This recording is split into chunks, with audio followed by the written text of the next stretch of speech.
Muzina Atate, ndila Mwana, ndila Mzimu Woyera. Amen. Atate tikuthokozani chifukwa cha mphatso ya moyo wathu, mphatso ya Archdiocese ya Lilongwe, mphatso ya utumiki wathu. Pamene tonse tikusonkhana pano kuti tisinkhesinkhe pang'ono za moyo wathu wa tsiku ndi tsiku. Mutiongolere, mutipatse mphatso, mutipatse nzeru zimene tikuzisowa kuti tithe kukutumikirani nazo. Tikupempha zonsezi mwa Yesu Khristu Ambuye athu. Amen. Abale ndi alongo, tasonkhananso ndipo tithokoze Mulungu chifukwa cha chikondi chake, chifukwa cha mphatso zimene amatipatsa tsiku ndi tsiku, mphatso ya moyo komanso mphatso ya chikhulupiriro chathu. Mu video imene ndinatulutsa imene ya mbuyomu, ena ananditumizira uthenga kuti pamene ndikulemba chiziko cha mtanda chikuoneka ngati chikutuluka mwa njira ina. Izi zili choncho chifukwa cha majambulidwe a kamerayi. Ndipempha pambuyo pake upangiri kwa Radio Alinafe komanso akatswiri ena kuti andithandize kuti pamene talemba chiziko cha mtanda chioneke mmene chilili. Timalemba chiziko cha mtanda ndipo nthawi zonse ndimalemba chiziko cha mtanda ndi dzanja lamanja, koma chifukwa cha zinthu ngati zimenezi nthawi zina zimatha kuonetsa mwa njira ina. Apo ndangofuna kuti ndingokonza pang'ono chifukwa anthu anandifunsa. Ndabwera ndi nkhani ziwiri zimene ndimafuna kuti tigawane. Choyambirira ndithokoze kwambiri chifukwa Mulungu wathu takhazikitsa thumba lija limene takhati kukamba, thumba la endowment, pa Chingerezi tingati endowment fund. Ndipo thumba limeneli taona kale kuti anthu ambiri adzipereka. Ndimati ndithokoze kwambiri kwa Khristu athu komanso abwenzi abale onse amene mwadzipereka. Tayamba bwino kwambiri. Maripoti tidzalandira mmene zikuyendera, koma zinthu zayamba bwino. Ulendo ndo wautali. Tikuganiza kuti tikayenda bwino chonchi tipeza ndithu thumba labwino, ndalama zokwanira, monga tinakambira kuti tikhale ndi tsogolo labwino lokhazikika limene ifeyo komanso ana athu tsogolo ka zidzukulu zathu ka mpingo wakutsogolo uzadalire thumba limeneli. Ndeni mafuna ndithokoze kwambiri chifukwa cha kudzipereka kwanu. Kachiwiri ndabwera ndi nkhani imene yachokera ku msonkhano wa maepiskopi. Mukudziwa kuti ifeyo maepiskopi ku Malawi sikuti timakhala ngati pato okantha. Tili mbungwe la maepiskopi. Timadziwa kuti eklesia ndi mpingo wa pamalo ponse.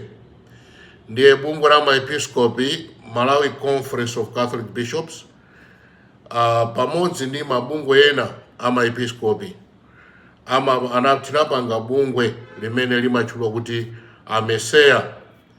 Bungwe li lakhala ndithu zaka zambiri, ndipo mkati mwa bungwe limeneli muli maiko monga Zambia, Malawi, Tanzania, Uganda, Kenya, South Sudan, Sudani, Ethiopia, Djibouti ndi Eritrea.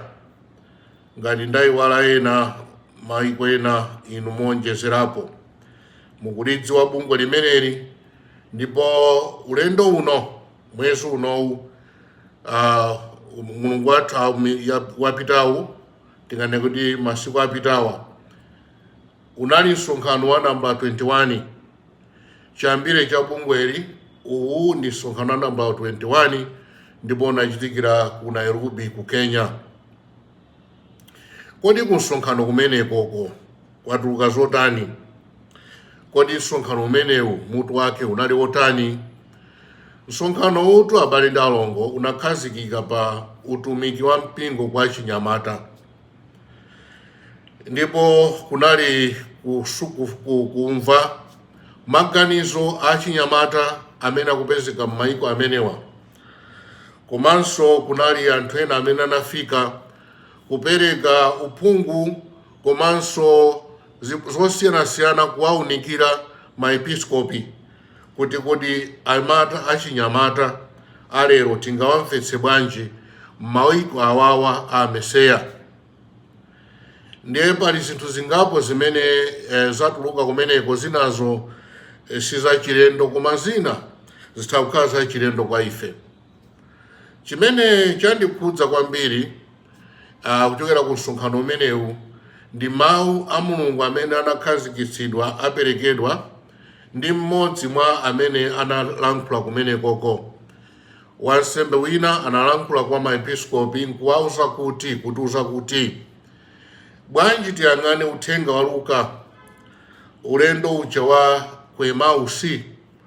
Ambuye Yesu adauka kwa akufa, adakumana ndi ophunzira awiri, ndipo ophunzira awiri amenewa adayamba kucheza nawo afunsa kuti kodi mukambirana zotani.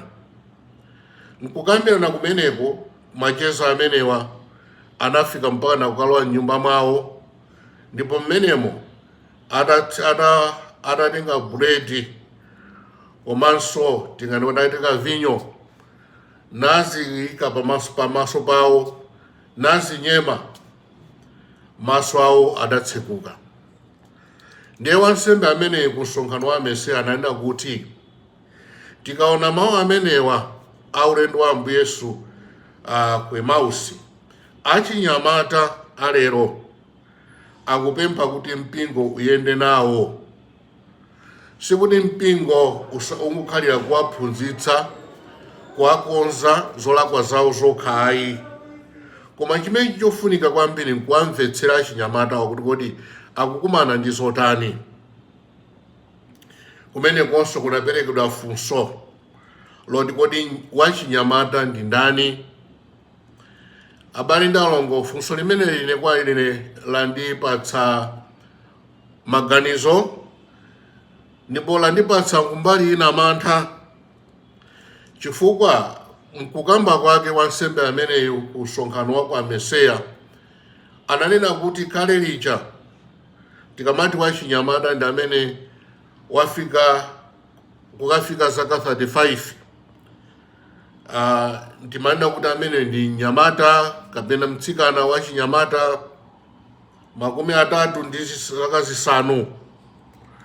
Koma anatikumbutsa kunena kuti nyamata walero tikamati youth akusintha mmene tikumuonera kusiyana ndi youth wakale.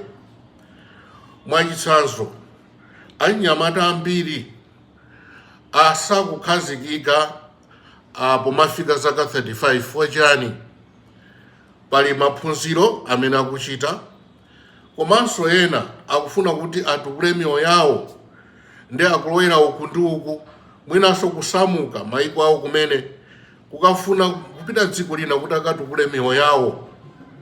Pachifukwa chimenechi, mwachitsanzo, achinyamata amene amakhala kuti sanakwatire kapena sanakwatiwe, ngakhale kuti afika zaka 35 zakubadwa, amakhala kuti adakalibe mu ndime ya chinyamata. Izizi anatiunikira kuti kodi tikamakhala kuti tikunena kuti wachinyamata walero, mwinanso tiziona zinthu ngati zimenezi, ndipo tizikonza kuti mwina tikamalankhula ndi achinyamatawa tizimvana bwinobwino, tiyende nawo pa zimene akukumana nazo. Kwa ife ku Archdiocese ya Lilongwe tiyenera kuti tione bwinobwino pa nkhani imeneyi, chifukwa mwina akutheka kuti pali gulu lina timatsanzikana nalo msanga kuti niyo si achinyamataso, koma iwo ajabe adakali gulu achinyamata chifukwa cha zimene akukumana nazo. Si anyamata onse amene akamafika zaka 35 mwachitsanzo amakhala kuti ali pa banja kapena akhazikika, kapenanso ntchito imene kuti ayipeza amakhala kuti ntchito zimenezo sanafikepo. Ndekusonkhano kumeneko anatiwunikiranso mbali imene kuti kodi tikati youth ni ndani, who is a youth. Kachiwiri kusonkhano kumeneko anatiwunikiranso kuna kuti achinyamata amenewa akumana ndi zambiri, mwachitsanzo akusulidwa ndi aphunzitsi osiyanasiyana. Kale lija mphunzitsi wamkulu amene amasula achinyamata anali makolo. Kodi makolo alinso ndi gawo pa nkhani yosula achinyamata lero? Zikuoneka ngati kuti si choncho. Alipo makolo amene akusula nawo, koma kunka kuchepera. Udindo wa makolo posulana ngati kuti zikuvuta. Kachiwiri, amene amasula achinyamata nthawi zina makhala ndi gulu kapena fuko la anthu limene anthu amatenga pa mtundu umwe wawo, ndipo amakhazikitsa njira zosulira achinyamata, mwachitsanzo chinamwali ndi zina. Funso linaperekedwa kuna kuti kodi zimene zigwirabe ntchito pa chinyamata powasula? Zikuoneka ngati kuti zikusintha, si choncho mmene zinalili kale. Komanso pa nkhani yakusulidwayi pali nkhani yabwera masiku ano ya intaneti. Kale timangokamba za makompyuta, koma makompyuta watsopano ali ni moyotu tsopano makompyuta. Makompyuta akulankhula, ndipo pa kompyuta pamenepo pali zinthu zosiyanasiyana zimene achinyamata athu amaonapo, amafufuza, ndipo amazikhulupirira zinthu zina zimene zili pa kompyuta paja. Kompyuta ya lero ndi kompyuta ya moyo. Yasanduka mphunzitsi, yasanduka mlaliki, yasanduka chida ngakhale cholimbirana ndi mpingo. Achinyamata athu amaonera zimenezi pa makompyuta. Masiku ano kwabweranso izamati social media. Anthu amapereka maganizo osiyanasiyana. Ndefunso limene laperekedwa ku ameseya ndiloti kodi tingathe kuyenda bwanji ndi achinyamata amene akupezeka tsopano pa intaneti. Kodi achinyamata amenewa angathe kutithandiza bwanji, tingathe kuwathandiza bwanji? Iyitu ni nkhani imene inakula ku bungwe la maepiskopi msonkhano wawo kumeneko. Ndiye kodi maepiskopi ndangu kambapo zingapo sikuni ndi zokhazi zimene zinakambidwa kumeneko iyayi. Koma nsane ayiwale chinthu chimodzi. Pali nkhawa yayikulu pa zinthu zina ziwiri zimene achinyamata akumana nazo. Nkhawa yoyambirira ndi kusowa kwa achinyamata ku miphakati. Miphakati ili ngati banja loyamba la mpingo, koma zikuoneka ngati kuti achinyamata ambiri sapita kumphakati.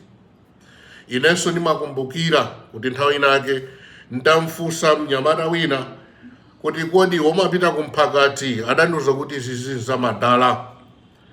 Zamadala kutanthauza kuti izi zaakuluakulu, ndi za nkhalamba, za anthu achikulire, ifeyo zimenezo zisatikhudze.